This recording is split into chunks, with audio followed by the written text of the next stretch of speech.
Leigh Dundas has been a powerful voice in the freedom movement. Yet, before she became a household name, she was a warrior fighting human trafficking in Southeast Asia.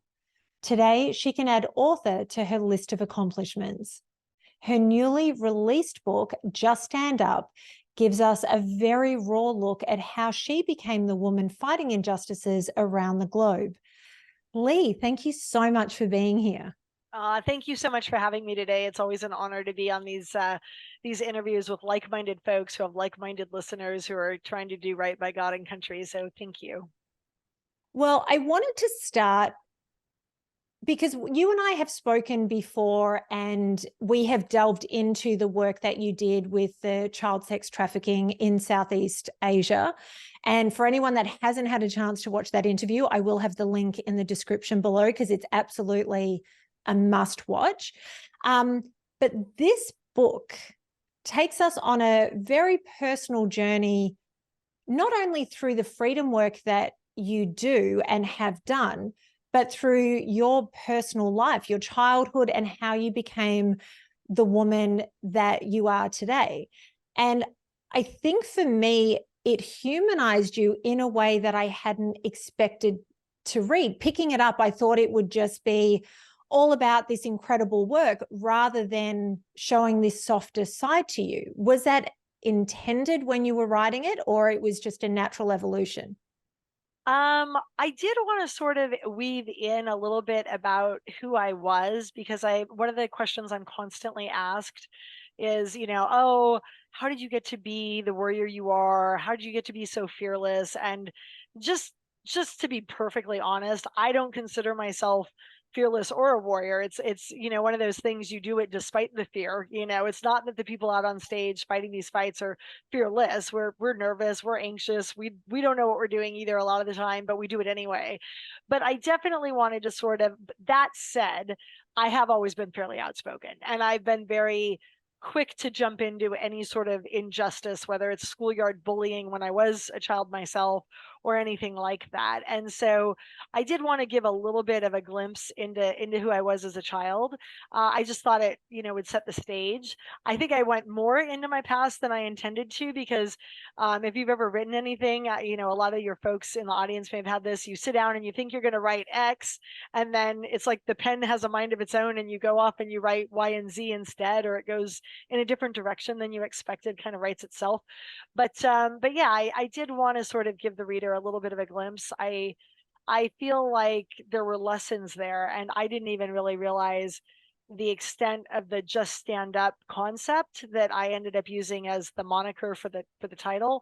I mean, I knew there were stories in Asia where I had seen sex slaves stand up for themselves, and we can talk about that later. I think we might have actually talked about it in the very first time you interviewed me, Natalie. Um, but I wasn't as clear on my own history until I actually sat down and started writing. And I thought, you know what?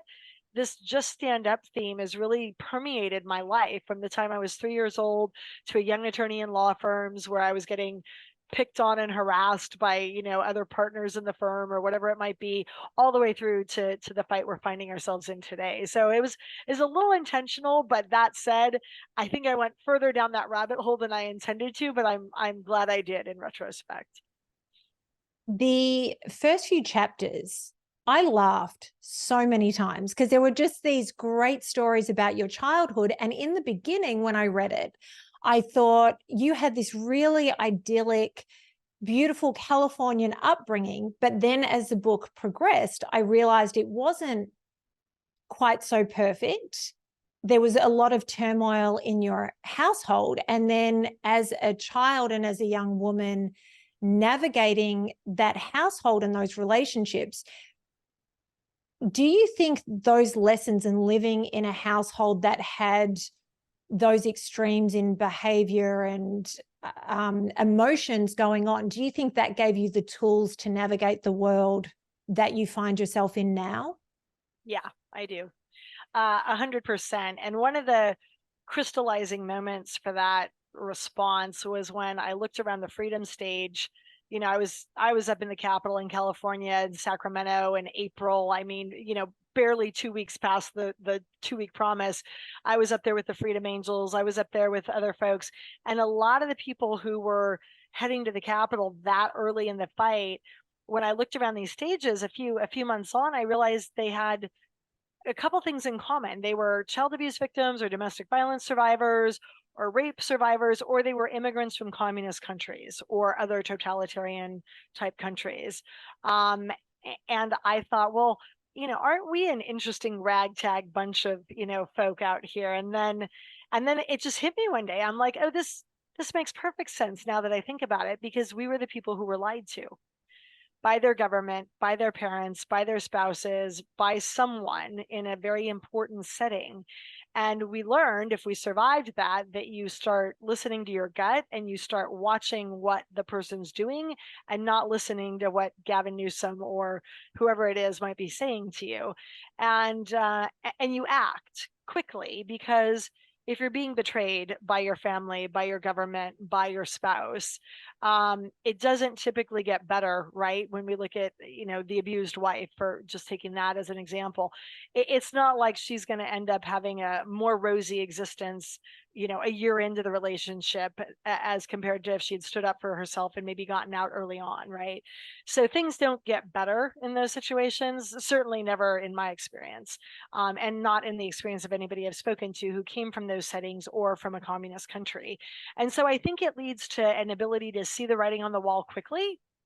If you've lived through that quicker than the average bear, you've got heightened hearing. War veterans, Navy SEALs, they actually call it extended hearing is the technical term. But you just you don't ever sleep. You dolphin brain sleep. You may go to bed, but your ears and eyes and brain are always sort of on. You're listening for the footfall in the brush or the footfall in the hallway. Is the father drunk? Is the husband going to beat me up? Is the rapist going to the kitchen to get a knife to kill me, or is he letting himself out of the apartment like he promised to do and letting me go free now that he raped me? Like, you get these extended senses because your very life depends on your ability to perceive and to act. And so there's definitely, I think, I don't know, because you can't rewind life. Would I have been the person I am if I'd been born into a cherries and and yogurt and happiness kind of existence, rainbows and unicorns? Maybe. I don't think I'd be as good as I am, but maybe, because I think there was a very nature component of me being hardwired to stand the hell up when you push me. Like, I think that was ingrained. But there is absolutely no doubt in my mind that coming up through the childhood I did, that was reinforced a million times over. I had one great parent, who was an absolute angel, and I had one parent who was not. And the one parent who was not was like, you're never going to amount to anything. No matter how much schooling you get, you're a effing whore, and your highest and best use is, on your back. And that's all you're ever going to amount to, no matter what happens, right? And then, on the other side of it, on the angelic side, it was, you're amazing, you can do anything, you're a genius. And so you're like, okay, well, which of those two voices am I going to listen to? I think I'm going to go with the one who says I can be anything and do anything I want to do. And so school was a refuge for me. Do I think I went to school with geniuses? I talk about it in the book. I got into a program when I was 14 that was specifically designed for child geniuses. I don't think natively I was born a genius. That I do not believe. But when you hear often enough that you're amazing and you're beautiful and you can do anything and you're bright, you come to believe it. And I tuned into the parent and the part of my family that told me that, because that was what I chose to do. And I'm grateful for it, because I'd probably be a crack whore otherwise. But it's interesting because, and I don't want to go on too much longer on this question, but in one of the chapters, I forget which one it is, I talk about the Pygmalion effect. And they've done studies where they divide the class in the teacher's mind. They say before the start of school in the fall, hey, half the class is dumb, they're performing below grade average, and the other side of the class by the window and the door, that class is gifted. And in reality, the teacher doesn't know this, but in reality, it's a mixed bag, like it always is. And they actually these were studies that were done in the 60s and early 70s, if I recall. They actually videoed the teacher to make sure she was not objectively treating the two sides differently. She wasn't giving the gifted side, more rewards. She wasn't being nicer to them. She wasn't answering more questions for them. Objectively, when they rewound the tape, she was treating them pretty darn identically. But wouldn't you know it, by the end of the year, the kids that had been labeled as bright, even though they were just random kids, were performing considerably above grade level. Like their IQs were now higher. They were on all the objective tests, like, a year ahead of things. And the ones who had been labeled dumb, even though they weren't dumb, were not performing to grade level. And that was when they started to realize it's not just how you treat people. Sometimes it is simply the viewpoint, even if you never articulate it, because the teacher never said, oh, you little good kids, you smart kids, you bad kids. Just the viewpoint she held changed their performance. So, lesson to be learned here, takeaway for your kids, your spouse, yourself: set your expectations well, because even if you never voice them, they tend to actually manifest. Yep. Now, you touched on something that I wanted to go to next. You didn't complete high school. You, at 14, enrolled in college. And the thing that got me, as you were talking about going to the lecture about the possibility of going to college and starting early, and you were talking about the girls that were making the presentations who were part of this program that you were going to enroll in, and you made the observation that generally child geniuses don't necessarily have social graces, or I guess emotion. Yeah, but I mean, to me, it comes down to emotional intelligence, but it's something that you do have. And I have been at events with you. I think we've met a handful of times, and you can work a room and talk to anyone. I've watched it before my eyes. I love that, first of all, you had the ability to see that. And then also, as you got older and you became a lawyer at 19, you joined the law firm. I started working there in the summers at 19 and I joined at 21, but that's about 4 or 5 years younger than when most lawyers get done with law school and have their first year. Yeah. And you also had the awareness at a time where not everybody was going to therapy, but that you needed therapy to sort of navigate this childhood that you had had. Again, do you think that was just an inbuilt part of who you are? Because other people can live a very similar childhood to you, but still not have those social graces. Well, one of my parents, I'm pretty sure, was an undiagnosed with tendencies of paranoid schizophrenia, narcissistic type. And, I think kids in those situations often become one of two things. You follow in the footsteps, or you do the exact opposite. And on the other parent, that person was very, my mom was just amazing, emotionally sweet and kind and talkative and social.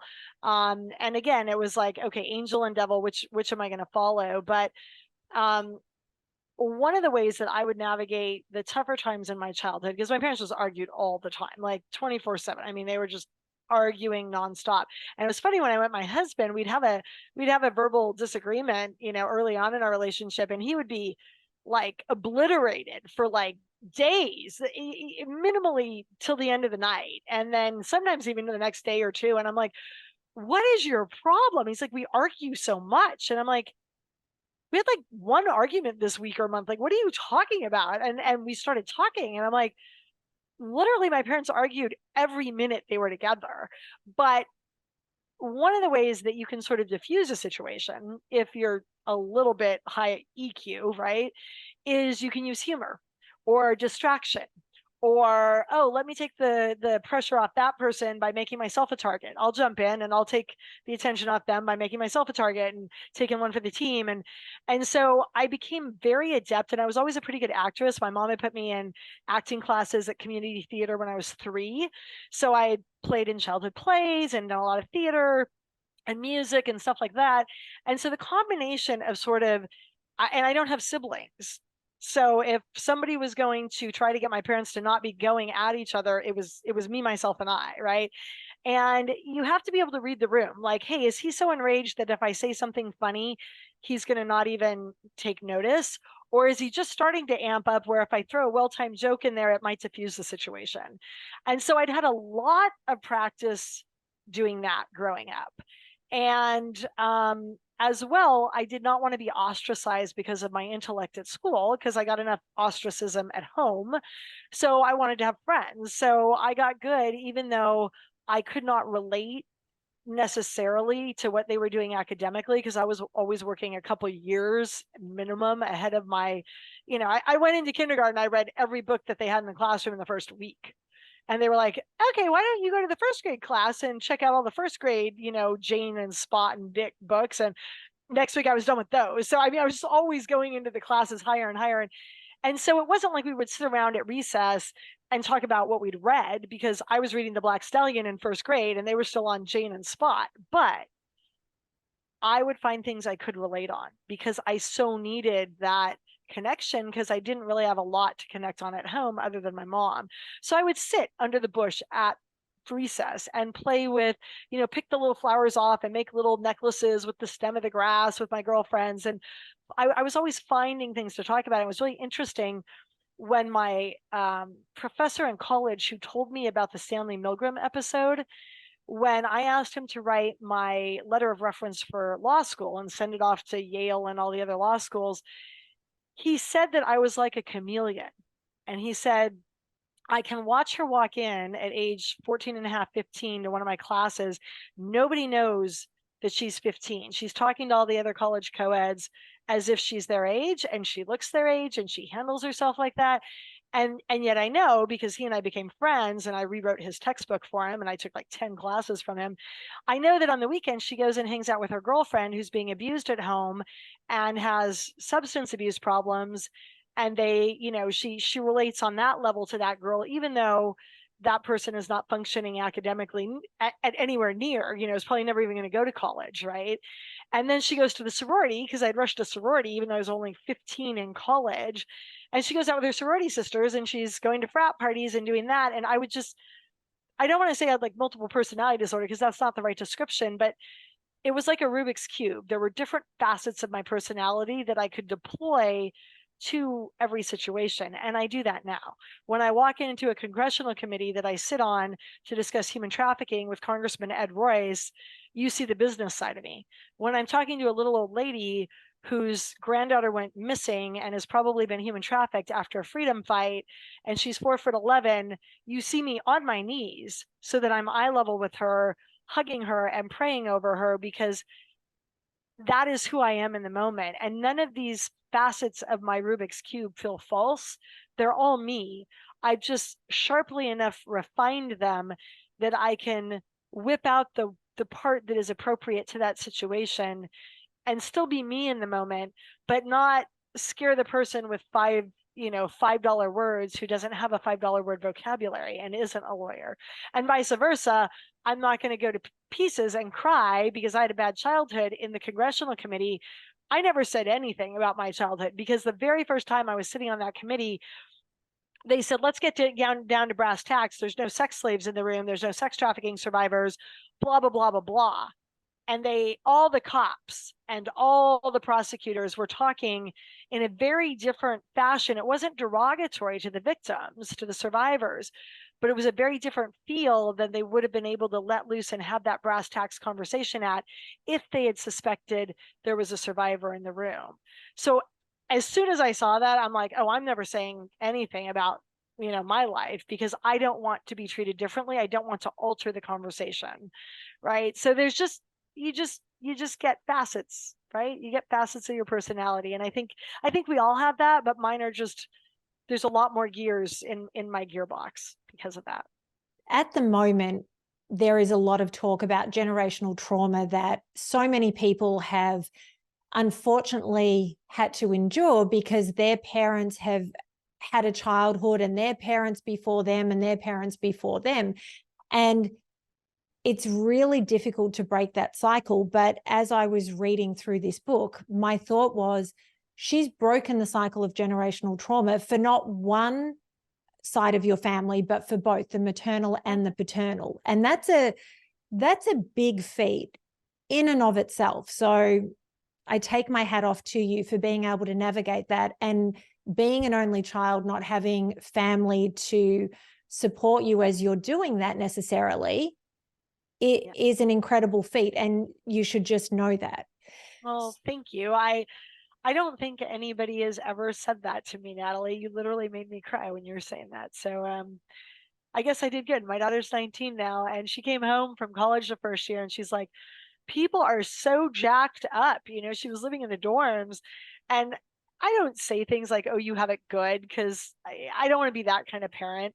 I took her to Cambodia. She knows she had it good. I don't need to say that, right? She knows. And it's not, it's when it's show and tell in my house, it's all show, no tell a lot of the time. But she came back with her own realization. She's like, people are bulimic and they're anorexic and they're like drinking themselves into blackouts at the sorority parties. And oh my gosh, like one of the, girls almost got hit with a date rape drug, and and their parents are mean and they don't even let them come home for the holidays. And my husband and I just looked at her, and she said, I get it now. I know that I had it better than a lot of people. And she did, and we tried hard. I in particular, I think, tried really hard, because I didn't want to put and you know the one parent who I said was the devil had good sides to him, and the parent who was more angelic had rough days. But I really went out of my way to stop in its tracks all of that. And I don't think I was perfect. Nobody's perfect. We're on living on planet Earth, but we owe it to our kids to be the new and improved model of our parents. And that can only happen with self-awareness and a lot of hard work. I did route myself to therapy at age 19 in my first year of law school. And I was jacked up enough that my school therapist looked at me and said, after a couple of sessions, your issues exceed what we're allowed to do at the student health center. You need to go get a private referral and go out and do a lot of work on yourself. And I did for decades, but it paid off. Not only because I think I raised a pretty decent human being, knock wood, but also because I can go into child brothels now and get work done. That's not to say I don't cry every hour of the 23-hour flight home or the 30-hour flight home. I do, but I'm able to actually do the work and not be reduced into a pool of tears, which I would have been had I not done the hard work. So I encourage folks, it's not easy, it's not fun, but you don't become a better human by ignoring the issue. So go do the hard work. It pays dividends.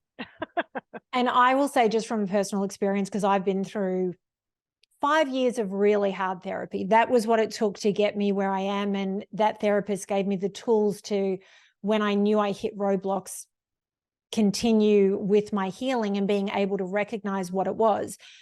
I'll say it's one of the most confronting things I ever did. But at the same time, if you push through the horror of having to sort of look at yourself and your actions in the mirror and be honest about it, it's the most freeing thing, because all of a sudden, all of that weight that you're carrying gets lifted off. Yeah, exactly. So, well, kudos to you for doing the hard work too. And I think that's really the challenge of our generation and our era and society at large. I think we are called to be better people than those who came before, and to do the hard work and the emotionally daunting work, and really lift the consciousness and the frequency. I've been doing a lot of research the last few days. My Clay Clark speech this week is going to be about frequencies. And oh my gosh, I mean, that could be a whole 18-hour podcast of its own. But they've got these frequency weapons that they've had since Moscow deployed them against our embassy workers in the early 60s. And they can actually create emotional states in other people using microwave beams that they beam at embassy workers, and all of us if they're doing that. And they can they can activate your opium pathway so you feel good. They can create anxiety and depression if they hit you with a 6.6 hertz wavelength. They can create a manic rioting kind of thing. Scary if you think about genocides, right? If they hit you at over 10 hertz. But in addition to having weapons that deploy frequencies, we each have our own frequency that we vibe at, that our hearts, our electromagnetic frequency coming off our heart is 5,000 times stronger than the one coming off our mind. And the reason little girls love horses is because our heart field is only 3 feet. The horse's heart field is 15 feet. So when you pet your cat or your horse and you feel better, there's an actual physics reason why that is. It's not just a feel good panacea, but But we actually vibrate at a certain frequency. And there's no doubt that the more baggage you get rid of, the higher your frequency is, and the more your heart can engage in love instead of trying to hide the parts of your past that it doesn't like to look at. And it's just like ankle boots off your ankles. You're really free to do the thing you were meant to do this lifetime. So I can't praise it high enough. And I'm glad that you've done the hard work too. I'm not surprised to hear that because of who you are. Thank you. So you mentioned your daughter, and that was where I wanted to go next. Throughout the book, you talk about the journeys that you went on with her and the way you spoke to her, the way you raised her. And while always being age appropriate, it was never, you never shielded her from the real world. You may have kept it age appropriate, but you answered her questions. And at times in the book, you sort of ponder whether or not you were making a mistake by making the choices that you did, because it, in this day and age, it is unusual because most children, certainly in the first world, are quite coddled and hidden away from the realities of the world. Do you have any regrets now that she's 18 and in college and doing her thing? None. Absolutely none. And did I question it at the time? Yes. With the benefit of hindsight, I know that the path, the less taken, less chosen path was the right one. I talk in the middle of the book about, we were traveling through Asia after we sold my husband's practice, and we did a tour with a guide, of an orphanage, a floating orphanage, which was like a floating Quonset hut, really, in the middle of Tonle Sap Lake in Cambodia. And it's only, I think, 10 or 12 feet deep during the dry season. It's just a mud hole.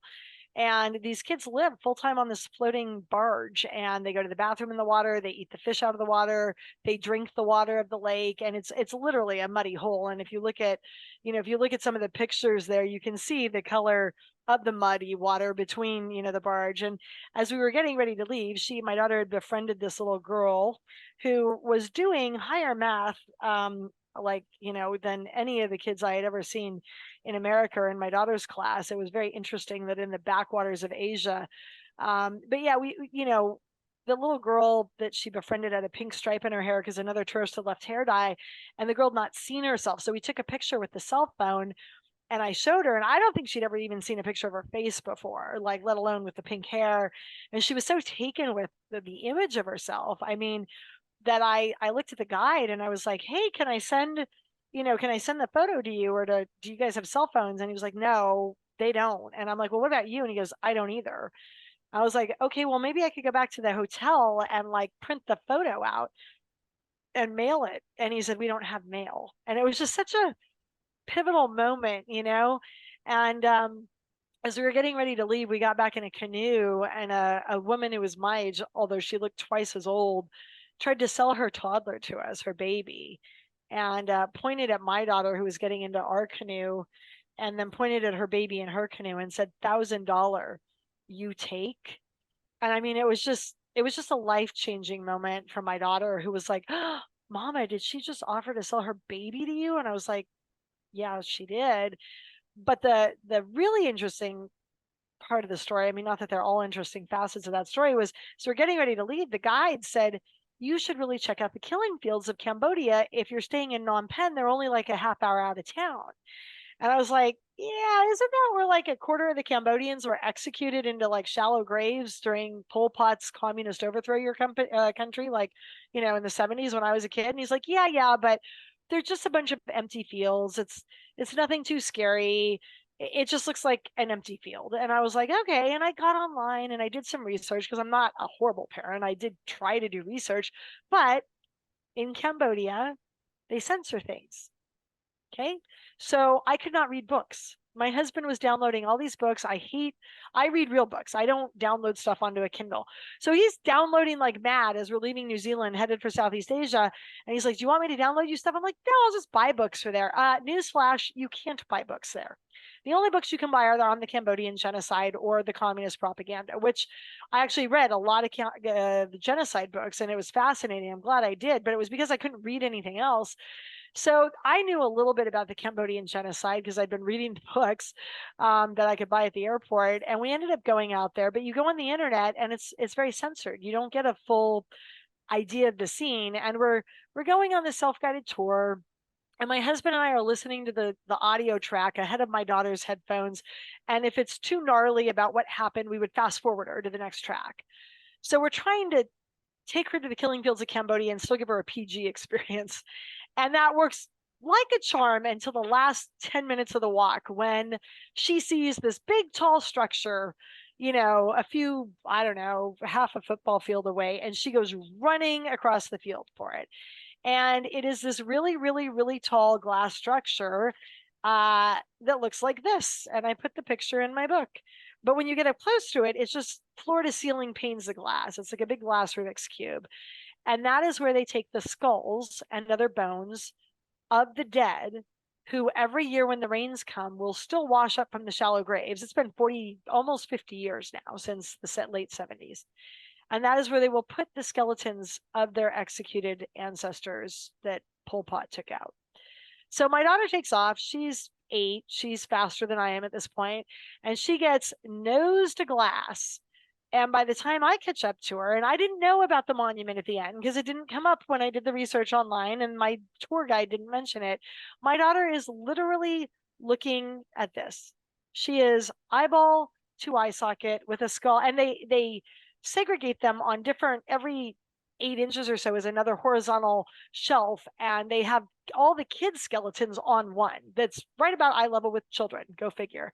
So my daughter is looking into the eye socket of a baby skull that was probably her age when it was executed. And I come panting up, fat, out of shape, ripping my headphones off my ears.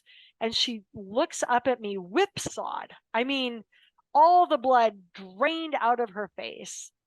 And she goes, "Mama, how did this happen?" She's in 3rd grade. And I'm like, I'm cussing myself out internally. And I knelt down because I can't unring the bell at this point. And I took a knee so that I'm eyeball to eyeball with her, and I pull her face away from the monument, and I make her look at me, and I've got her little jaw in my hands, and I'm making her look at my eyes, and I say, "Those in power lied to the people. And by the time they figured it out, it was too damn late. Let this be a lesson to you, my dear.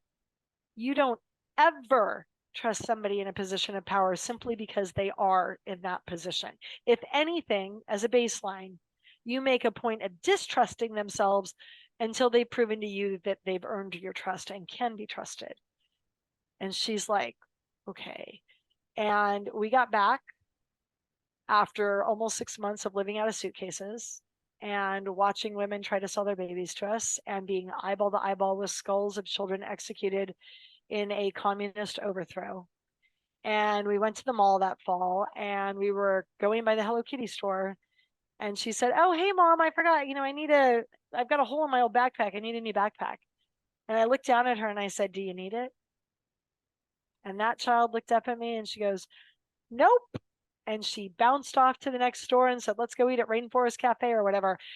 There is a difference. I'm talking now especially to the parents and grandparents and aunts and uncles and friendly neighbors that aren't really the uncle, but you're donating your time to the summer camp and soccer coach position. There is something to be said for telling your children about how other people in the world live. You will never gain as much ground as if you take them there. And so while I walked off that field in Cambodia, and my husband were crying that night going, "Oh my gosh, is she going to need 15 years of therapy? Should we put her in therapy now? She was looking at a skull. Oh my gosh, oh my gosh, oh my gosh." There was a lot of Q&A at that point in time. That child has been rock solid on the difference between a want and a need. And when they asked her to make 15 days of thankfulness in advance of Thanksgiving that year in third grade, after she'd just gotten done traveling through Southeast Asia, she brought home her little turkey that had 15 things, numbered items that she was thankful for. And number one was like clean water. And number two was like food. And number three was like education, because a lot of kids don't get any education, especially if you're a girl. She actually wrote that, especially if you're a girl. And me and her dad and grandma and grandpa barely made 14 and 15.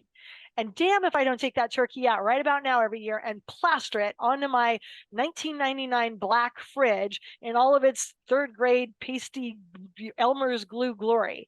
Because that child understood intrinsically something I didn't understand until I was 40 and side by side with her looking at skulls, which is the only thing you actually need is a little bit of water and a little bit of food, even less food. We are way overfed here in America. If you're in a tropical zone, you don't even need food and shelter. You don't.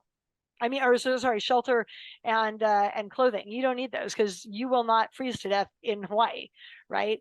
Literally all you need is food and water. And there is a difference between a want and a need. And I would encourage you, if you would do one thing after, well, buy my book, but it's the second thing you should do after buying the book so that you can understand truly what I'm saying. Because I describe it, I think I do a decent job in there. Quit taking your kids to Disneyland. Quit taking your kids to the Grand Canyon. If they have grown up in America, they have seen already enough of that.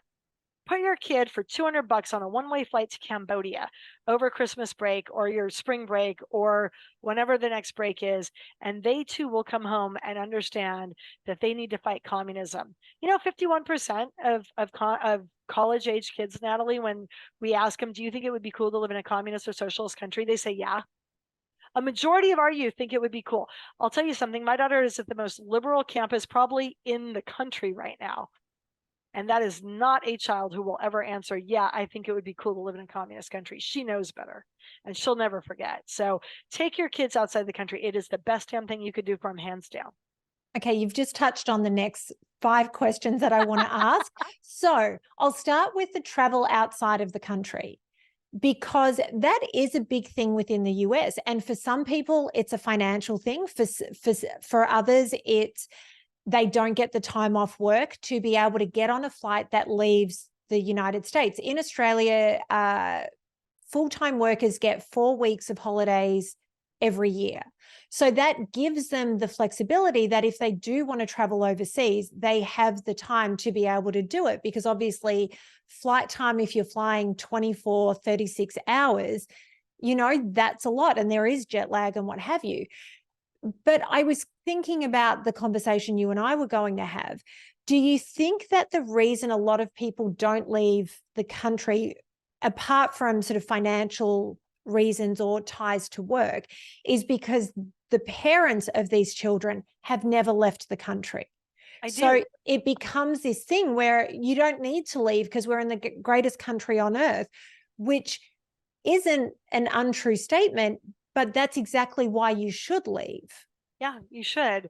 Minimally, it will make you more grateful for what we have, and you will as well understand intrinsically the need to protect it. So, I do a lot of work in Southeast Asia, Thailand. Most of Southeast Asia is communist. Laos, currently communist. Cambodia obviously was communist, may as well still be. Vietnam, communist. But Thailand, technically, I don't think they're communist, but they may as well be. They have a coup d'etat every 6 years, and they have for the last century. Why? They've lost the ability to elect the people who would serve them, who would lead them. And when you lose election integrity, right, you've lost everything. And you are a third world banana republic. And your only option at that point is to physically overthrow the government, because you can't exercise your right to choose by way of your vote. And so literally I was on the ground in 2014. I walked outside my hotel room and there were tanks on the street and the streets were on fire. And then the people were in the street. And on this photo, there's a bunch of green hats in the center of that photo. And around the edges, you don't see green hats. The people had the military surrounded. And, literally they are fighting tooth and nail against tanks and automatic weapons with bleeding fingernails and the shirt on their back. Why? They want a taste. They want a teeny tiny taste of the freedoms that we have by turn at least up until 2020, been busy ignoring and singing the Pledge of Allegiance and national anthem to at a ball game. But most of the time ignoring and taking for granted. And quickest way to get yourself out of that apathy is to go see how the rest of the world lives. Even the countries that you think are not that oppressed will give you a whole new appreciation for America's right to speak out. I mean, in Thailand, you can't criticize the king. They'll put you to death. Singapore, you can't spit gum on the sidewalk. You'll be put to death for doing that kind of stuff in some of these countries. And it really does. It renews the appreciation that we should all have. My dad was an auto worker, auto mechanic, auto body guy. My mom was a homemaker. Like, I was not to the silver spoon born. I don't have a trust fund waiting for me at the end of this. I was the first person on either side of my family to go to college, first person to go to grad school. Oh, the weight of the world. Oh, she's a lawyer. She's made it. And the first darn thing I did is, my father traveled in the service. He had been stationed in Japan in the Navy, and he didn't have a lot of strong suits, but one of the good things is he talked well about the need to get out of the country. And my mom, very fearful person, very fear-based, and was like, I don't know. First damn thing I did after I took the bar exam, it's sort of routine that you take the post-bar exam trip. And it's like the gap year, but for a month. You go travel. You take the last year law school loans that you haven't spent yet, and you go backpack your way through Europe. And all my friends made a beeline for Europe. And I said, no, I'm going to Australia and New Zealand. I assume that I'm going to make it to Europe one day for work, but I don't know that I'll ever make it to Australasia. I'd like to go see Australia and New Zealand. And off I went. I was very young at the time, by myself, before cell phones. This was 1994. Payphones, the Thomas guide, except you don't have the Thomas guide. You had to pull over. I had a rental car. You guys drive on the wrong side, no offense, other side of the car, other side of the street. It was a stick shift because I was poor. So I got a stick shift, four banger engine. And there I am. And my mother's like, oh, I'm going to pray that she doesn't die. And off I went, like backpacking my way essentially through Australia and then New Zealand by myself. Best thing I ever did. And I got the travel bug, and I didn't travel a lot because of time and money considerations. But I'll tell you now, with the internet, you can go have those online discount flyer programs. They'll pick you up sometimes $100 round trip flight to Cambodia. And once you get over there, you can eat for nothing. You can get motels at the Motel 6 that runs you $38 here. You can be like at a 4-star in these places and getting massages for $5 that go for 2 hours. Like, there is no excuse to not travel to some of these places. And it's the best thing you can do for your children and for yourself. I will say, and we're not going to talk about it, but your story about being in Australia in the 90s had me in stitches. It was so good. And I don't want to ruin it for anybody.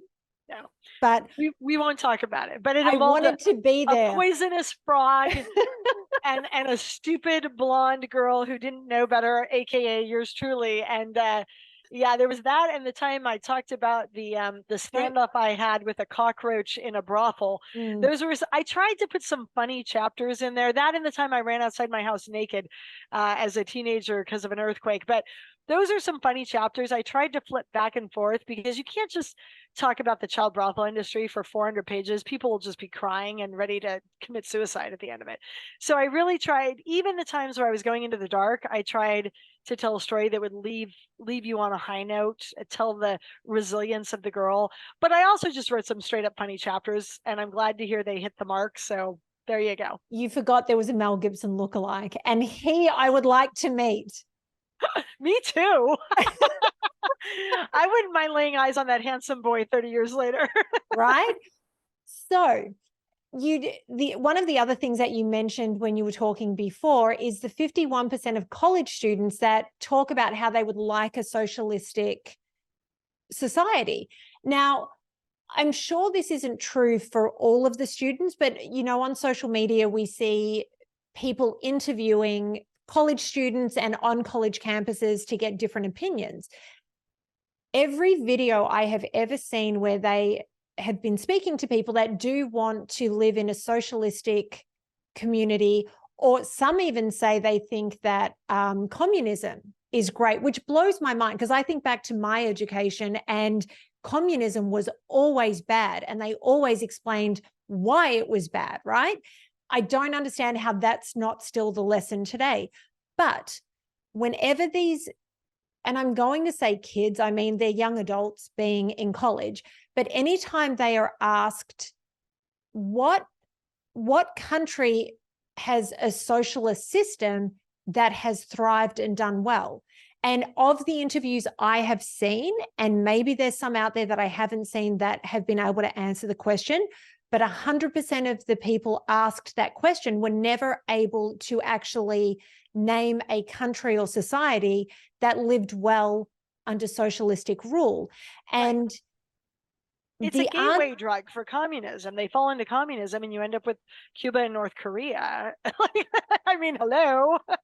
But they seem to think that this time round it'll be different. And it reminds me of an abusive relationship. You get a lot of people that go into an abusive relationship and it's hard to get out of. And people don't understand unless you have lived through it. But often when people get out of it, unless you get therapy and do real work, you can break that cycle. But for so many, they get out of one of these abusive relationships and then they get into another because this time it's going to be different. Yep. And I don't understand how their mind works, but do you have any insight into that? I mean, you have a daughter in college, so she's going to school with a lot of these people. You're on the freedom trail and you're speaking to so many people and fighting for America. Yeah. Is there any insight? I think it's especially on college campuses, it's when I was in college, it comes across as this utopia. It's, oh, we're all going to be equal and there's going to be no class system and everybody will be provided for. And there's this sort of rainbows and unicorns, kind of, I don't know, gloss to the description of the political workings. And of course, that's never what happens. They go in like they did in Pol Pot's time, and they say, we're all going to be equal, and we're going to move out, and we're going to work the communes and the farms. That's exactly what they told all these intellectual elite in Phnom Penh, Cambodia.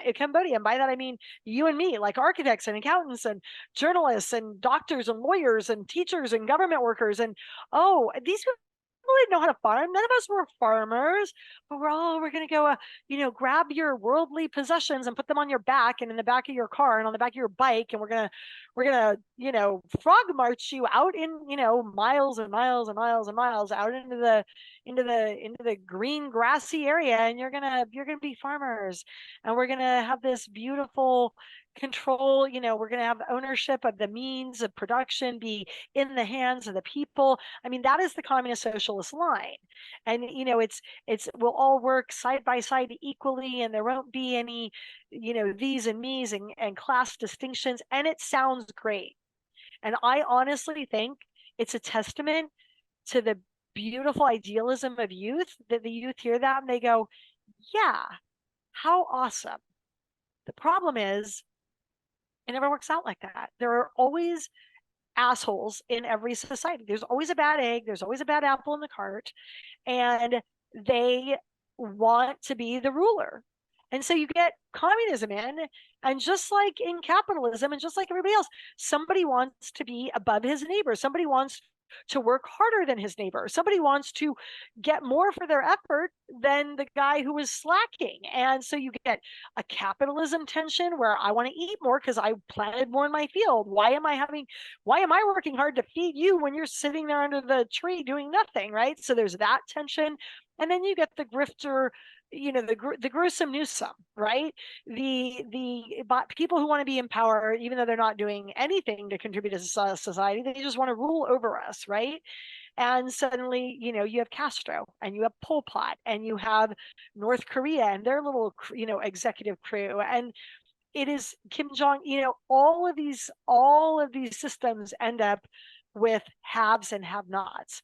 But these 18-year-olds going into college want to abolish it. And again, it's a testament to the goodness of the human spirit that they'd like to do it. It's just a lack of reality on the fact that there's always going to be bad people who rise into positions of power and take away from you if you don't retain your ability to feed yourself. Like we do work. I have a friend, Jason Cisneros. He does human trafficking work in Cuba, and he goes into Cuba, and the pastor on the ground there that helps facilitate the working against the child brothels in Cuba, they find has been put in jail for 10 years. And he's like, for what crime? And the word that comes back is, oh, because he had a chicken. He had two. It was 5 years each. 5 years in the slammer for having a chicken. And my friend Jason's like, what do you mean he had a chicken? So they can't have you controlling your ability to feed yourself, because then you have independent access to food and capital, and you don't need to rely on the government, and that makes you a threat to the government, right? So that is where it devolves to. And I think the quickest way to explain this to the college crowd, aside from you, the parents and loved ones, taking them to these countries and going, this is where communism ends up. Do you want to be a little skull in a glass case 45 years from now? The other single best way to do it is I start talking about human trafficking. I talk to college crowds, I talk to Democrats, I've done it on the Freedom Trail. I convert people all the time. I had a black man in St. Louis come up and tell me, ma'am, I was black. I was born in an inner city. That means I'm a Democrat. I'm like, I understand what that means in America. And he goes, not anymore.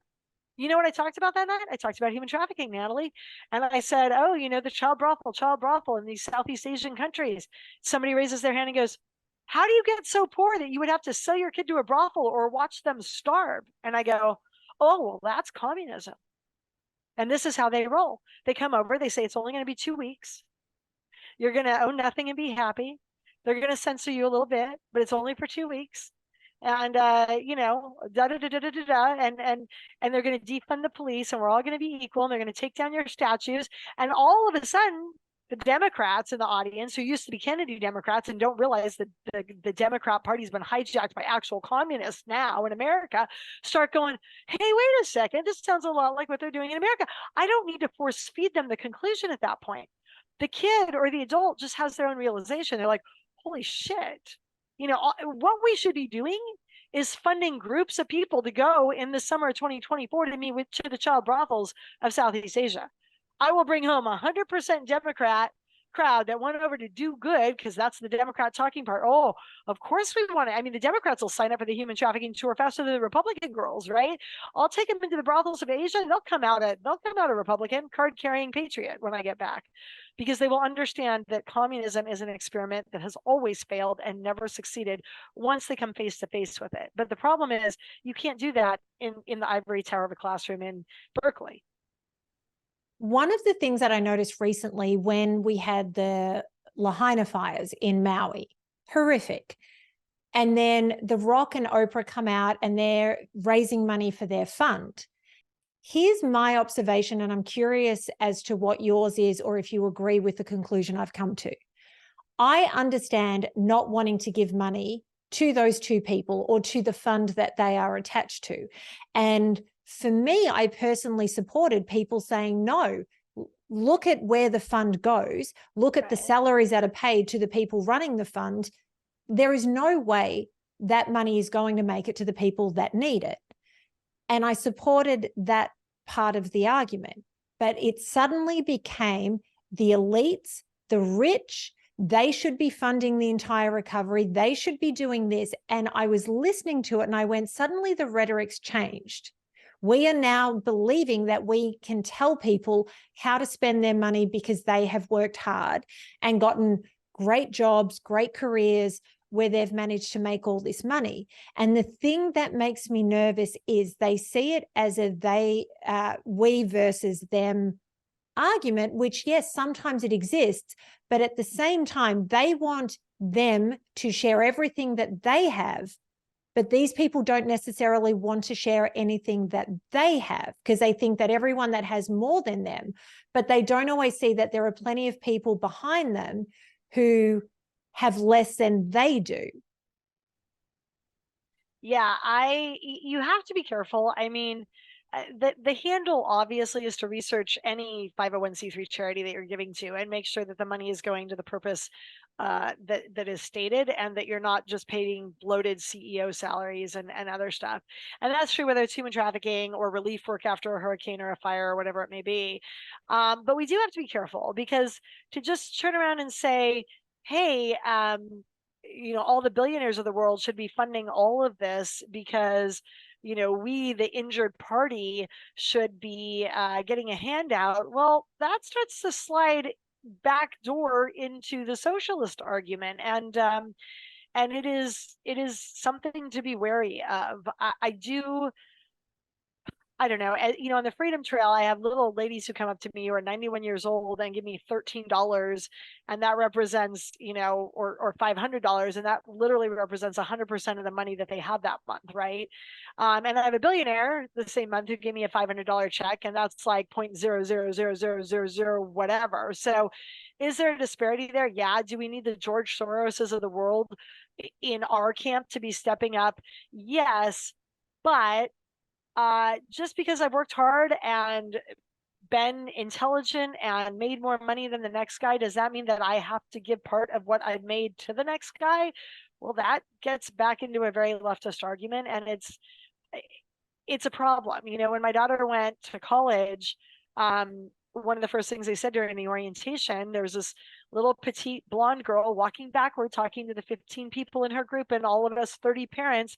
And she's like, oh, and your tampons and feminine hygiene products here are going to be free for life because you've traditionally been such an oppressed class as a woman. And I wanted to reach over and grab my daughter's ears and be like, stop that. And she looked at me like, Mom, don't say anything. And I'm like, well, as long as you don't believe her, because I will show up and do a Republican intervention on you in the middle of your crazy campus here. But, it's just, is oppression real? Yes. Have I been at the receiving end of it?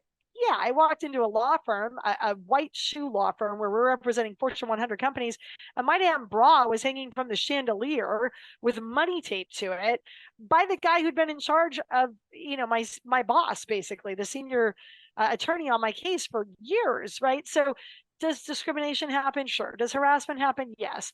Is it fair? No. Does it light my fire? Yes. Do I believe in equal work for equal pay? Hell yes. Should everybody have the right to vote and go to school regardless of their skin color, their gender, whatever?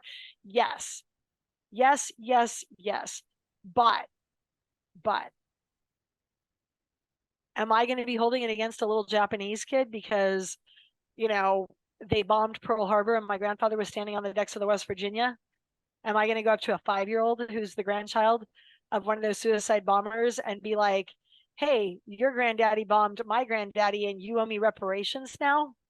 We have to be very careful. I mean, from my point of view, the way I look at life and the way I think a lot of life would be better if more people looked at it this way, that might be my own bias talking, I don't know, but you have an ability to be cause over so many things in your own life, and we have a duty to do that.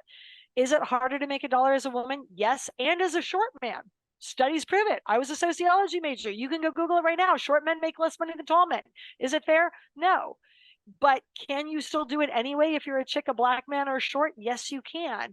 And I don't necessarily think that we should be giving people handouts just because historically they were oppressed. It's a rough call. I can see the argument on all sides. But the billionaire worked for his money and he was brighter than I was. I know a billionaire who created the scan technology that goes into every barcode scanning thing in every store you've ever walked into. He was brilliant. He grew up blue collar on the East Coast somewhere. They only had soda pop once a week on Sunday. He worked just as hard, and maybe he just got the part of his brain that I didn't get, where he's Mr. Science and he created this new technology, and we reward scientists who create new technology and the football players in our society. It's what we do. But I don't think I have a right to part of his $1 billion just because I'm his neighbor, or live down the street from him in Orange County. Not cool. So yeah, long answer to a short question. Sorry, but there you go. No, it's absolutely fine. There are so many people in this world, especially at the moment. I feel that this issue has gotten bigger, where people don't want to know what's going on in the world around them, whether it be in their own country or outside of the country. And for me, when I've asked them, I go, why don't you want to know? And they say, I want to exist in my bubble where my world is happy and I don't want to know anything that I have no control over. My argument is always, but when we band together, we are so powerful, and the power of one can spark something that gets so many to follow suit. But what's your opinion, or what would you say to people that do just want to exist in their bubble? You're going to end up in a FEMA camp if you don't get out of your bubble right now. And that's a fancy name for Warsaw Ghetto / Auschwitz, oven. Tyranny is coming your way, whether you stick your head in the sand or not. And you are far, far, far, far better off. Remind me to come back to the Churchill quote in a minute. Far better off fighting now than later. You talk to the Cambodian guy who survived when the rest of his family was exterminated under Pol Pot. They routinely say things like, had I had a crystal ball and known what was coming down the pike, I would have been fighting with everything I had, all my money. I mean, like fighting, not because they came into town and they rounded them up. They like did air raid sirens and said, oh, it's just going to be for a couple weeks, and grab all your important stuff and put it on your back. And the rich people had cars. I mean, this was early 70s in Asia, right? Some of the really rich people had cars and they were loading up their cars. The other people had bikes. They were loading up their bikes and their tuk-tuks. And some people didn't have any of that. They were just putting it as much as they could on their back with grandma and the baby and walking down the street. And to a person, these people, when you interview them, say, I didn't really think it was as bad as it was, because it was a blue sky day in April of 75 or 8 or whatever year it was, and the birds were singing and the sun was shining and my kid was there and nobody was dying and nobody was dead, and they were saying it was just going to be for a little while. It's just going to be for a little while. We were all going to learn how to be farmers and be equal. But had I known, had I been able to see the oven of Auschwitz at the end of the line, had I been able to see all 7 of my kids dying of starvation or executed face down into shallow graves, I would have fought in Phnom Penh, in my house, with my guns. Because by the time I was dislocated and relocated and moved down the line, and at every checkpoint they took more possessions away and more money away and our paperwork away, by the time we were in the camp, we didn't have the tools we needed to fight back, right? So it doesn't get easier to fight the longer you wait. It becomes harder to fight because you lose your money, you lose your rights, you lose your ability to gather freely in America, you lose your ability to engage in free speech without being punished for it and put in jail here in America. You lose these freedoms, and you're ever worse off when you finally see the writing on the wall and go, oh shit, this is what it is, and I need to fight. So fight earlier, peacefully. Right now, if we all just stood up and said no, I say fight, I mean exercise your freedoms, okay?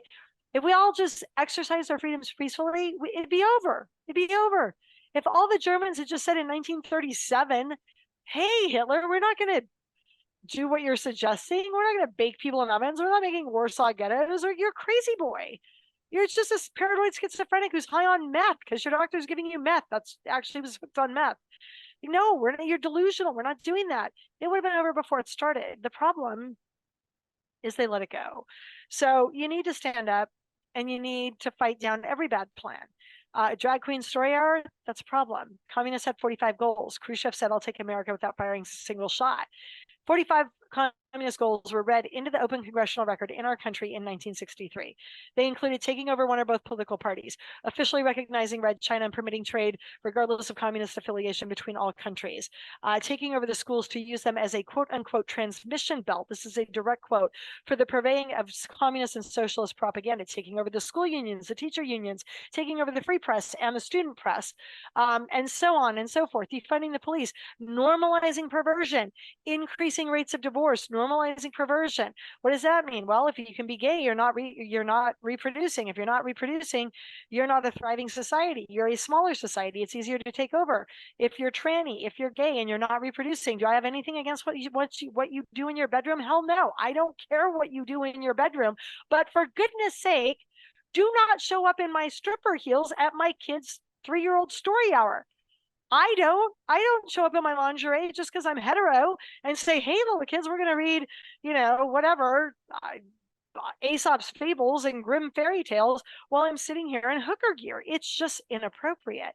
But when you normalize sexual perversion, you end up with children who don't reproduce, and you become a country that is much easier to take over. Ditto for divorce. It destroys the nuclear family. So if you're not familiar with the 45 communist goals, get familiar, and you will easily start seeing that all of these things that seem so disconnected are in fact not. But we absolutely need to stand up. Churchill, when fighting Hitler, said, do you mind if I give you the quote? No, please. It's an amazing quote. Okay. If you will not fight for right when you can easily win without bloodshed, if you will not fight when your victory is sure and not too costly, you may come to the moment when you will have to fight with all of the odds against you and only a precarious chance of survival. There may even be a worse case. You may have to fight when there is no hope of victory, because it is better to perish. Because it is better to perish than to live as slaves. You need to actually tip the scale in your favor now, not later, because one day you will end up fighting, and it won't be a pretty scene. You don't want to be fighting for your life like the sex slave who was my secretary in the high rise in Bangkok, where she was standing up to the would-be firing squad that came her way. Like that is not the time where you need to say, oh, now I'm going to practice my skill of standing up for myself. And then, it's funny, in February of 2020, my daughter was marked incorrect on a world history exam in her sophomore year of high school, where the teacher said, hey, what was the Holocaust? And she's like, that's where Hitler baked Jews in ovens. My daughter is, by the way, like a reincarnated 7th grade boy. Like I am the loquacious lawyer. You ask me a yes, no question, I'll give you a 20-minute answer. Like my daughter, you look at her text threads with her boyfriend who wants to go to law school. He's like me. Like the bubble from him is like taking up half the screen, and my daughter's like got a 2-word answer. And then another bubble from him and like a 2-word answer. It's hysterical. And so my daughter did on her history test what she often does in real life, and she gave a very succinct answer, and she was marked entirely wrong for an absolutely correct answer. And she was pissed. So she gets in the car after school. We're driving to her club volleyball practice, and I'm sitting at a red light in Tustin, California. And she's like, I don't know, it's the beginning of the semester. I was totally right. It was a totally bogus, incorrect, wrong answer the teacher gave me, but it was one answer on one test. There's going to be a million tests. Probably won't affect my grade. And I looked at her. I'll never forget this, Natalie. Gives me chills. I want to cry thinking about it. I looked at her in the passenger seat and I said, you are going to go fight your corner, not me. I never fought her battles for, and I wasn't about to start then. I'm like, you are going to go fight your corner because that was a wrong answer the teacher gave you. You were 100% right. She's like, but it doesn't really matter. I'm like, no, it always matters. Martin Luther King Jr. said, injustice anywhere is a threat to justice everywhere. It always matters. You don't know that it might not affect your grade. Whether she continues to do this, you don't want to be raising the issue the last week of the semester when she's giving you an incorrect answer on every damn quiz and test, and now it's a B+ instead of an A-. Like, no, you're going to do it early, and you're going to do it now. And it's just on principle, even if it never affects your grade. And she goes, well, but why? And I looked at her after all of that work in therapy to give her the perfect childhood, right? And I said, it may be that you have a roses and unicorns and rainbows kind of existence. You kind of have. I've dragged you to third world countries. I've dragged you to the worst parts of Africa and Asia, and you've seen how the rest of the world lives. But in terms of your universe, you have had a very blessed life, and you know it. I don't need to preach at you. I never do. And it is, from one side of my heart and mind, my sole desire that that would continue forever. It is far more likely that at some point in your future, you will have to fight for what is right. Maybe it's for your kid who is being ignored by their doctor, although I doubt she's ever going to take her kid to a doctor because we never took her to an MD. But anyway, and certainly not after 2020. I'm like, maybe it's with your spouse. Maybe you're getting divorced and the courts are giving you a raw deal. Maybe it's at a store. I don't know. Maybe it's when your husband lays dying in a hospital and they're not listening to you, even though you have a power of attorney over him, and I'm dead and gone, and you don't have a lawyer you can rely on in-house for free like me, but you need to fight your corner. You don't want to be fighting for the first time when your husband is laying there dying. It will be far easier if you've fought the little battles along the way and gotten your little skills up to snuff. Even if, God bless you, you never ever have to fight for something that's really important when your whole life hangs in the balance, like the Jews did in Nazi Germany. And she's like, okay, mom. And she was nice. We have a good relationship. But you could tell it was kind of, she did the internal eye roll, like, wow, soapbox answer there. And I'm like, you can text the teacher now. She's like, no, I'm going to do it in person. You know the rule. Things are better in person. I'm like, okay, but I expect you to do it in person tomorrow. And off we went to volleyball, and she had her 2-hour volleyball practice, and she went to school, and I was super busy, and I forgot about it. And she got back in the car the next day, and she said, hey, so I talked to the teacher about the answer, and they gave me credit, and thank you. And I'm like, good job, babe. Well done. And a week later, COVID hit. And we were in Catalina, and they were starting to close down the stores. It was her spring break, and I was strapping her into a zip line that flew out over the canyon up from the mountaintop of Catalina with this amazing 180-degree view of the Great Pacific that I live next to. And I could feel my earth ripping itself apart on its axis.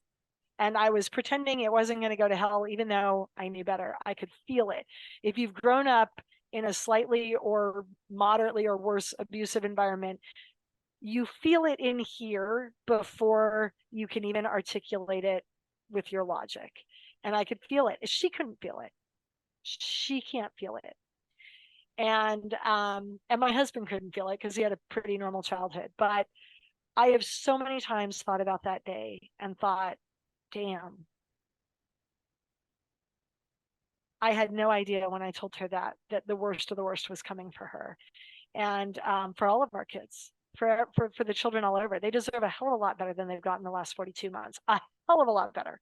And our ancestors deserve a hell of a lot better showing of us than they've gotten, because our ancestors are the ones who gave us countries like America, like Australia, like Canada, that should be free and are rapidly losing those freedoms. And we owe it. If you don't have kids and you don't think you owe it to your damn kid, minimally, my friends, you owe it to the guys who went into the breach, who stepped out of the boats in Normandy and walked onto a damn beach into a hailfire, bullet blazing hell, and fell, cut down where they were, that they never came back from. They're buried in some unmarked grave in France or Germany somewhere. We owe it to these men like my dad's dad, who stood on the decks of the USS West Virginia and watched that ship sink out from under his feet. We owe it to these men to fight and maintain the freedoms they gave everything to give us. We do. And we need to do a better job than we've been doing. I have so many more questions that I would love to ask you, but I know we've already gone quite over the time that we had, but I want to finish on one last question before we wrap up. So as I was preparing for this, knowing that you have some people that don't particularly like you or the work that you're doing online, I decided to go down a rabbit hole. And the vitriol that some people have for you and the work that you're doing blew my mind. Because for me as an outside observer, it doesn't matter whether you agree or disagree with somebody. They're allowed to have their opinions and their say over what's going on at the moment. But exactly. These people clearly don't think the same thing. So is there anything you would say to your haters? You should get a life, but that's not really what I want to say to them. One half of me hopes that they wake up. And I think some will. I know some will. Some already have. And we educate, we target the movable middle. That's what Madison Avenue calls it. That's what politics calls it. You target the rational people in the center, right? You don't want to preach to the echo chamber that's already on your side, preaching to the choir. You're not getting people to the to your point of view. You want to focus the people in the middle that don't know about you yet and aren't so crazy off the deep end on the other side that they're going to shut you out and not hear you. But even some of the crazy people on the other side have already come around. They come up to me and they say, I was a Democrat, or I hated you, or I thought you were crazy because you were saying don't vaccinate kids, and I thought you were crazy until my kid had 15 seizures after their MMR. So we plant the seeds and we water them, and we know that everybody has their own journey and they wake up in their own time. And I count myself among that. I went down this frequency rabbit hole this week, and my speech at Clay Clark, I think I open at 8:30 this coming Saturday in Miami at the Trump Hotel for Clay Clark and Flynn. I knew a little bit about it, but I did not know what I now know. Like, we're all on our own learning journey, and some of us are further along on certain topics than others, but we're put here to learn and to grow. And we're certainly, the beautiful thing about this country, if you really like this country, is you don't want all of us to be carbon copies of each other. I may not like the KKK, but I will defend their right to speak their BS until the cows come home, because that is what makes this country great. You can have a minority opinion. And so is there a minority opinion on me who hates me? Or hell, I don't know, maybe it's a majority opinion. I don't know. I don't read the BS because I know it's BS. And I know you don't either. We got better things to do. And they're just yapping chihuahuas at our heels. When you're a great general in a fight, if you're General MacArthur, if you're some great guy standing on the ground in Germany and Vietnam, whatever, you're not listening to what the enemy is saying about you right before you go and take a hill, because you'll be so whipsawed and eviscerated by all the nastiness. It does a mind game on you. So I don't listen to it, because you have a duty to protect your own headspace. You're much more effective in this fight if you don't feel like crying. Crying people don't get shit done. So if you read something and it hurts your feelings, or if it makes you pissed off, you can do a lot with anger. There's a lot of energy in the emotion of anger. So when something hurts my feelings, I may cry for a moment, but I very actively go about changing that to upset at the injustice, because I can harness that energy and do something with it. The most dangerous levels emotionally are apathy and fear and grief, because there's a paralysis and an inability to move, and you become a sitting duck. So if you're sitting on the couch and you're feeding your baby and you're checking your reels or your Facebook, and I do think social media has a place. I learn a lot there. We need to know what's coming down the pike. It is the new news. You can't trust CNN and MSNBC, right? So it is important to go there. But if you're mindlessly going there and all of a sudden you feel like jumping off the nearest cliff, you have been on social media for 1 minute too long tonight. Shut it down, turn it off, take your baby when they're done, put them on your breast, let your electromagnetic fields of your heart sync up, smell that new baby smell that releases oxytocin. That'll make you feel better. And then go outside, get some sun, go take a walk around, take your doggies out. They pick up little electrons when they're out in the environment, and then they give them to you, and that makes you feel happier. Like, there's a lot of science behind what people say when they say go exercise or go take a walk or go get outside or go get outside your head. We have a duty to protect our own headspace. Your husband can't do it for you. Your mama can't do it for you. Your kids can't do it for you. If anything, they need stuff from you that lowers your vibration to some degree, because you're giving as a woman, especially to them, right? So you are the only person who can do that for you. But what would I say to the haters? Part of me hopes you'll never know how wrong you are, because what it will mean is that we won before you needed to wake up. If 100% of my haters actually believe what I say, what it will mean is that we're all in Auschwitz together. And then I'll be right, but I won't effing care, because we'll be dead. So as tempting as it is for this very bitchy lawyer, I have my bitchy side, just like I have my other sides, to be like, I want to be effing right. Lawyers like to be right. I'll say it again. We love to be right. I kind of hope I'm never surrounded by 100% of my haters who now know that I'm right, because what it will mean is that we are very, very, very bad off, and we probably won't be winning the war. What I would far prefer is that we focus on the movable middle.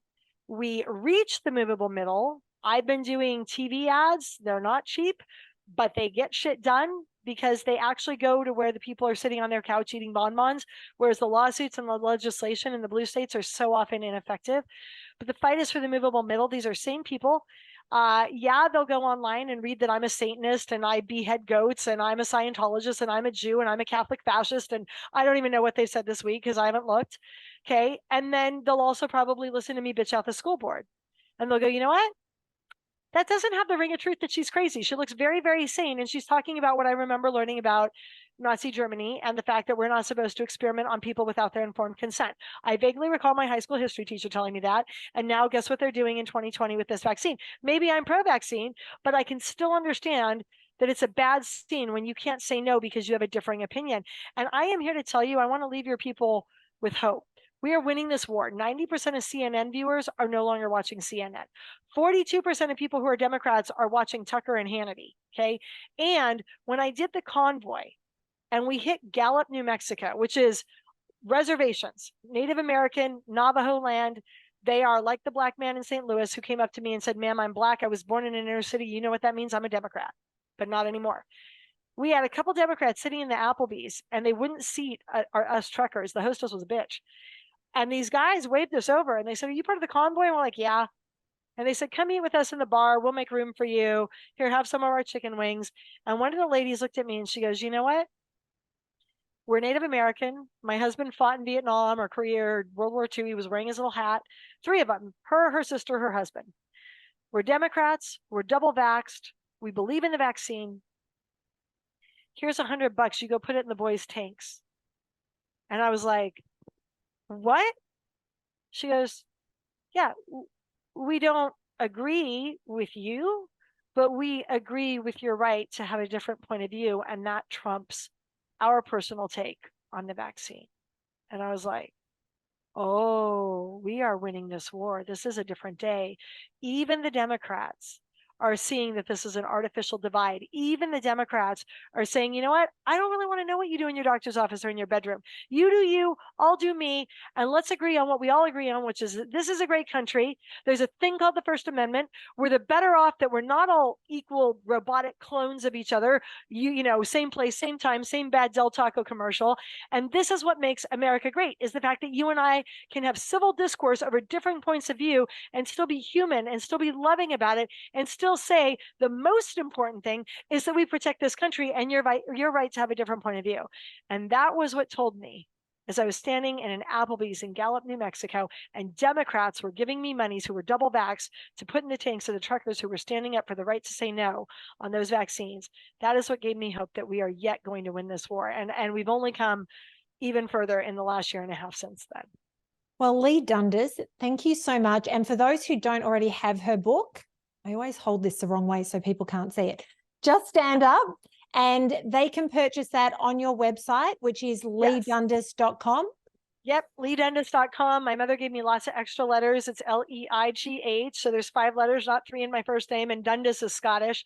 I married a good, strapping Scottish boy who was a former military guy. Dundas. Apparently in Scotland, they say it Dundas. And my husband's like, well, we're going to have to agree to disagree because if I say Dundas here, I'll get my ass kicked. So we say Dundas here in America, but I think actually in Australia where you are, they say Dundas. And in Scotland across the pond, they do. But it's leighdundas.com. You can go on there. You can buy my book. I promise I haven't made any money in the last 3.5 years fighting for everybody's freedom, including my own kids. But I will absolutely take the little bit of profit in the book because my mother-in-law was my printer. I did not go to a big publishing house. She had printing presses. She said, I'll do it at my cost and I'll give you the money so that you can stay in the fight. So all the money that isn't going back to my poor mother-in-law for printing color copies, which doubled the cost of the printing. But I really wanted to take you there because I know not everybody wants to go to Southeast Asia with the Navy SEALs in towns that are getting bombed, where child brothels are like I am. But at least you can feel like you went there without having to risk your life. So there's a lot of pictures in there that I don't think you're going to see anywhere else. And like I said, it was not a cheap book to print and all 400 pages of it, but it's very readable. Even my daughter said, hey, you're actually kind of funny, which is high praise coming from the kids zone, right? And I will use the money and I will put it back into the fight because our kids are worth it. Well, I think it's a must read. One, because I read it in 3 days, cover to cover. And I think it's something that the people that support you should read, because I think there is just so much information in there on so many different topics. But the other thing is, I think the haters should read it because it gives a very clear picture of who you are and the work you have done, not the stories that are written online that don't have any basis in fact. I think if they don't like you after this, that's their opinion. But That's my it's take. it's a very human look at who I am. And I've often thought the same, which is I bet if you rewound this to 2019, that all of my Twitter haters, if they had just stumbled on the book and went, oh, she's saving kids in brothels, let me read the book, they would never say the stuff they say online about me, because they would realize that we actually have more in common than we have that divides us. We both, if you're a parent and you're not a sadist, you love your kid, you want better for them. That's what most people have in common, is even if you're not a parent, you want a good run for the generation that's going to inherit the earth behind us. And a lot of that is what I talked about in the book. I kept a lot of there's a couple chapters on the freedom fight, but a lot of that I saved for a second book. So stay tuned. And when I catch another cold, I wrote this one in 8 days. Last October, the first week of October, I caught a cold. So if I catch another cold at some point, I might write another book, and I'm going to talk a little more on the freedom fight in there, because there's a lot of lessons I think the average Joe needs to hear about. But I do think that generally speaking, the things that bridge us are greater than the things that divide us. And yeah, so if you're a lover by it, if you're a hater by it, give some to your friends. I think it'll be a good thing for all concerned, especially for my bank balance, because I'll be putting that tiny bit of profit back into, funding the next initiatives that are coming down the pike in 23, 24, which we know is going to be crazy. They're already showing their cards, but never doubt, like Margaret Mead said, a small group of concerned citizens can change the world. For indeed, like she says, we're the only ones who ever have, and I think we are. I know we are. So, Leigh Dundas, I look forward to our next conversation. Thank you so indeed. much. Thank you so much for having me, Natalie. Take care.